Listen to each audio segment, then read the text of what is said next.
वो बच्ची दलित परिवार से थी, पढ़ाई करने लगी तो 12 साल की उम्र में, उस समय ज्यादा होता था, आज के टाइम पे तो सब फिर भी ठीक है। पहले क्या होता था कि थोड़ा कोई दलित है तो भाई उसको मतलब परेशान करना, ये है स्कूल में पढ़ रही है, ऐसे है, फलाना ढिकना।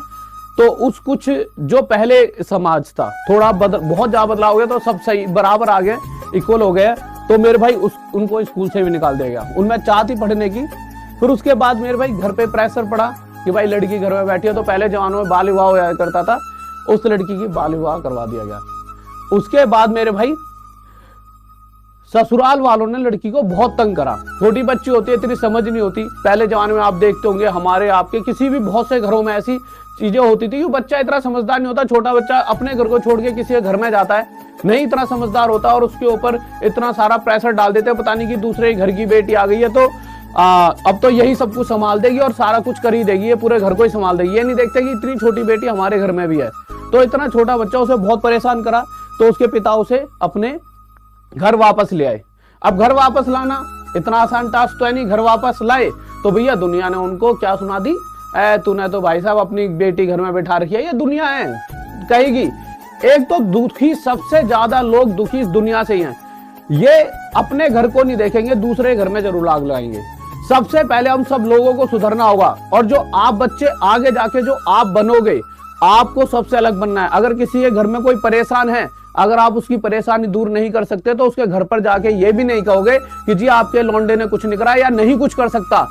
वो कल कुछ करे या ना करे, उसको मेरे भाई या तो आप पॉजिटिविटी दो कि भैया कुछ भी कर लेगा, परेशान मत करो बच्चे को, पर जाके उसको भड़काओ मत। आप सभी पेरेंट्स से कह रहा हूं ये बात मैं कि भाई आपका लौंडा कुछ नहीं कर सकता, क्योंकि लड़का तो आपका भी होगा।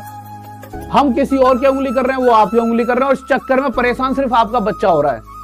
आप तो उंगली कर दोगे कि भाई फलाने का तुम्हारा तो कुछ नहीं कर रहा, वो आके तुम्हारी उंगली कर जाएगा, पर परेशान कौन है? बच्चा।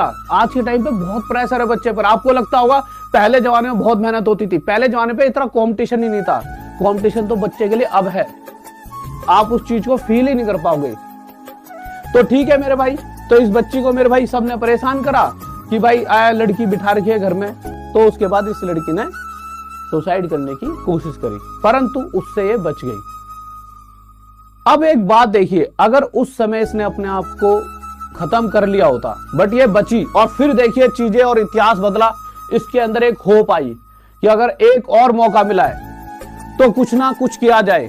इसने एक कंपनी में काम करा, सिलाई और फर्नीचर का मेरे भाई काम करा इस बच्ची ने, और मन लगा के काम करा और अच्छे लेवल पर काम करा। उसके बाद मेरे भाई 2000 में जब इसने बहुत सारी चीजें करी, एक छोटी सी सिलाई और फर्नीचर की कंपनी भी खोल दी। मेहनत करके क्या नहीं प्राप्त हो सकता। अगर आपको ये लग रहा है कि मरना ही एक सॉल्यूशन है, तो मेरे भाई आप ये समझिए कि आपका जीवन में शरीर है ही नहीं, ये सोच के जी लो। जीना जरूरी है।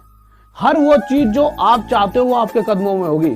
तो मेरे सिलाई और फर्नीचर का काम शुरू करा। उसके बाद इन्होंने एक कंपनी 2000 में, क्योंकि इतनी सक्षम हो गए थे, इतनी इन्होंने मेहनत करी, 2000 में एक कंपनी कमानी ट्यूब जो 17 साल से बनती। देखिए अक्सर लोग खराब चीज पर पैसा लगाते, इन्होंने 17 साल से बंद एक कंपनी कमानी ट्यूब्स को खरीदा 2000 में। और उसके बाद मेरे भाई पैसे पैसे पैसे पैसे पैसे पैसे, और आज 700 करोड़ की मालिक हैं ये कमानी ट्यूब, 700 करोड़ की मालिक। तो मेरे भाई देखिए, इनका नाम है कल्पना सरोज। तो शायद आप सभी ने इनका नाम सुना होगा, कल्पना सरोज। तो आप भी मेरे भाई, अब आप कहोगे सर कि 700 करोड़ तो बहुत बड़ी चीज है। 700 नहीं, परंतु अगर अपने शरीर को आप, जो बहुत से बच्चे जो घर पे बैठ के परेशान है, सोच रहे शरीर खत्म कर दिया जाए, इस जीवन से ही छुटकारा पा लिया जाए। आप एक बात बताइए कि आप ये समझिए ना, आपका हो गया शरीर खत्म, आप फिर मेहनत करो ना हर समय। देखिए जीवन में क्या होता है, आप सोचते हो सिर्फ मेरे जाने से मैं जा रहा हूं, आपके परिवार वाले हर पल, आपकी मम्मी हर पल जीवन में जिएंगी भी, परंतु वो जी भी नहीं पाएंगी। आप सोच रहे हो आप अपने आप को खत्म करते हो, उसके साथ साथ घर का एक एक खुशी खत्म करके चले आते हो, और आपको ये नहीं पता कि भगवान ने शायद बहुत कुछ अच्छा आपके लिए सोच रखा हो। अब बताइए ये लड़का क्या करेंगे? सब लड़कों का कोई दर्द समझेगा? सुनिए यहाँ पर आपको हम कमेंट दिखाते हैं, हमारे चैनल पे कमेंट की लड़की बेचारी। मेरा 74 नंबर आए थे, 3 साल से सिर्फ एनटीपीसी की तैयारी कर रही थी। सीबीटी 2 के मॉक टेस्ट में मेरा 120 में से 100 से 105 नंबर तक स्कोर करने लगी थी, लेकिन आज रिजल्ट आया तो पता चला कि मेरा पहला पेपर ही नहीं हुआ। ये नौकरी नहीं मांग रही है, ये लड़की 73 नंबर लाई है, और इसको केवल इसलिए फेल किया गया है, फेल इसलिए किया गया है क्योंकि इसके साथ बैठाया गया था ग्रेजुएशन वाले लड़कों को। तो ग्रेजुएशन वाले कैसे नहीं निकल जाएंगे आगे? कह रही है कि मैं जिंदगी की मुश्किलों से कभी नहीं हारी, लेकिन सिस्टम की चालाकी और साजिशों ने पटक पटक कर हरा दिया। जीने से ज्यादा मेरे लिए मरना सुलभ हो गया। सभी गुरुजनों से निवेदन है कि मेरे बाद अपने किसी भी शिष्य के साथ इस तरह की साजिश होने न दे। जय हिंद, खुश रहना मेरे देश के प्यारों। सुसाइड करने का नौबत आ गया। ये है पूरे रेलवे का।